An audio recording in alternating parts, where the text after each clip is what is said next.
नमस्कार. जय भीम, जय शिवराय, जय महाराष्ट्र.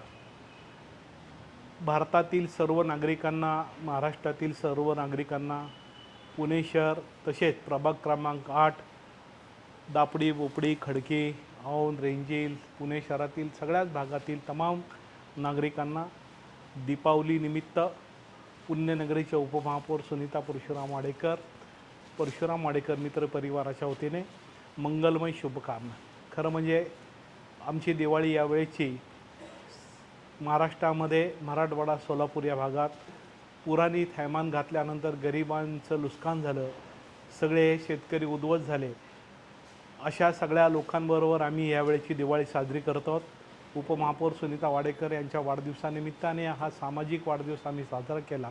त्यामध्ये यावेळेस सोलापूर आणि मराठवाड्यामधील विस्थापित झालेल्या, पुरामध्ये उद्ध्वस्त झालेल्या शेतकऱ्यासोबत दिवाळी साजरी करायची असा मनोदय केला आणि संबंध आमच्या कार्यकर्त्यांनी, नागरिकांनी तिथल्या शेतकऱ्यांना, सगळ्या तिथल्या नागरिकांना मदत म्हणून आम्ही आता हे तुम्ही पाहता आम्ही किट बनवत आहोत. हे आम्ही सगळे वह्या, पुस्तकं, वेगवेगळ्या साहित्य आमचं जमा झालेलं आहे. 2 दिवसात हे सोलापूरमधील, मराठवाड्यातील गावामध्ये आम्ही ते पोच करणार आहोत आणि त्यांच्यावर बरोबर दिवाळी साजरी करणार आहोत. हे महाराष्ट्रातलं आलेलं मोठं संकट आहे. आज त्यांच्यावर दुःख झालेलं आहे. आपण दिवाळी करून काय करणार? ते अंधारात आहे, ते दुःखात आहे. म्हणून आम्ही यावेळेची दिवाळी अत्यंत साध्या पद्धतीने करून ही दिवाळी या शेतकऱ्यांच्या सोबत, तिथल्या विस्थापित झालेल्या गोरगरीब नागरिकांसोबत ही यावेळेची दिवाळी आम्ही साजरी करत आहोत.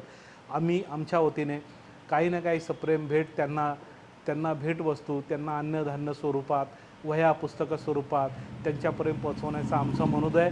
2 दिवसामध्ये आम्ही सोलापूरला जाऊन त्यांच्यासोबत दिवाळी साजरी करणार आहोत. म्हणून यावेळेस महाराष्ट्रावर जे आलेलं संकट आहे ते संकट त्यांच्यापासून दूर जावं अशीच प्रार्थना मी मनापासूनची करतो. आणि पुन्हा एकदा त्यांच्यापरी भावना व्यक्त करून त्यांना देखील मनापासून दिवाळीच्या मंगलमय शुभकामना देतो. धन्यवाद. जय भीम, जय महाराष्ट्र.